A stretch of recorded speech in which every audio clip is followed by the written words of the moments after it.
Halo semuanya, sebelum lanjut ke videonya, apakah teman-teman tahu apa itu dokumen pribadi? Nah, jadi dokumen pribadi adalah suatu rekaman hasil peristiwa atau kejadian dari diri sendiri atau individu masing-masing. Arsip pribadi salah satunya adalah arsip keluarga. Bentuknya antara lain seperti surat nikah, kartu keluarga, KTP, akte kelahiran, dan sebagainya.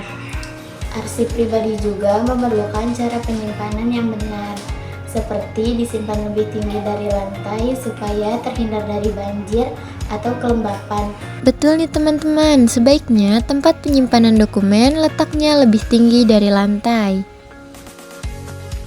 Untuk arsip yang berbentuk dokumen atau kertas bisa disimpan di map atau folder. Nah, untuk penyimpanan dokumen pribadi, sebaiknya dokumen pribadi yang asli dengan dokumen pribadi hasil penggandaan dipisahkan tempatnya ya teman-teman, agar memudahkan saat melakukan pencarian dokumen nanti. Arsip tidak dibenarkan diberi logam. Nah, betul teman-teman. Dokumen sebaiknya tidak dilaminating ataupun dilobangi karena agar tidak merusak dokumen. Arsip dikatakan baik apabila pada waktu diperlukan dapat ditemukan dengan mudah.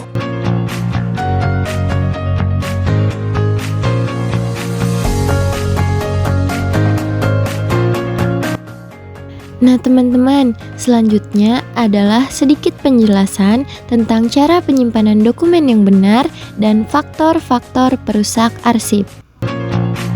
Pemeliharaan arsip juga dapat disebut dengan preservasi. Adapun kegiatan preservasi arsip yaitu yang pertama, pemeliharaan dan pengamanan bahan arsip dari berbagai faktor perusak. Kita perlu memperhatikan standar penyimpanan seperti peralatan, ruangan, suhu, dan pengamanan ruangan dan lain-lain. Lalu yang kedua itu ada perawatan dan perbaikan atau restorasi, yaitu menyatukan kembali arsip yang rusak. Lalu yang terakhir itu ada reproduksi arsip, yaitu kita harus mengadakan arsip dan mengalih mediakan arsipnya. Selanjutnya yaitu ada faktor perusak arsip. Yang pertama ada faktor internal, yaitu faktor perusak arsip yang berasal dari dalam arsip tersebut seperti lem, lignin, zat pemutih, tinta, dan alum rosin sijing. Yang kedua ada faktor eksternal, yaitu faktor perusak arsip yang berasal dari luar atau lingkungan di sekeliling arsip. Yang pertama faktor biologis, yaitu yang bersumber dari makhluk hidup seperti jamur, serangga, dan binatang pengerat seperti tikus.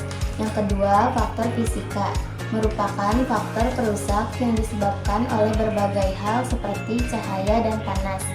Lalu yang ketiga itu ada faktor kimiawi, yaitu bersumber dari zat-zat kimia seperti gas asidik, nitrogen, dan sulfur. Lalu yang keempat itu karena sering digunakan dengan tidak sengaja seperti melipat, merobek, dan mencoret arsipnya.